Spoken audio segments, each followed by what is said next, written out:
عادات بتعملها كل يوم، بس هي السبب الحقيقي في إن حياتك واقفة مكانها.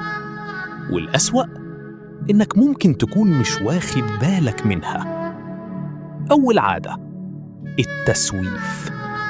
كل مرة بتأجل حاجة مهمة، أنت بتأجل مستقبلك. تاني عادة: التفكير السلبي. لما عقلك يركز على المشاكل بس، بيمنعك تشوف أي فرصة. تالت عادة: المقارنة. كل ما تقارن نفسك بغيرك بتفقد ثقتك بنفسك. رابع عادة: إهدار الوقت.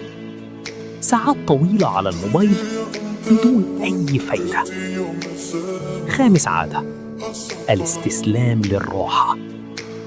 اختيار السهل دايماً بيخليك تفضل مكانك.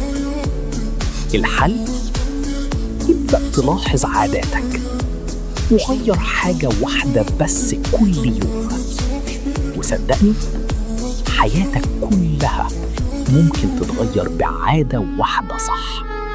لو الكلام ده لمس حاجة جواك، يبقى أنت في المكان الصح. في القناة دي بنحاول نفهم الحياة بشكل أهدى وأوضح، ونساعدك تشوف نفسك بطريقة مختلفة. لو حابب تكمل الرحلة دي معانا، اشترك في القناة وفعل الجرس عشان يوصلك كل جديد. وما تنساش، التغيير الحقيقي بيبدأ من فكرة.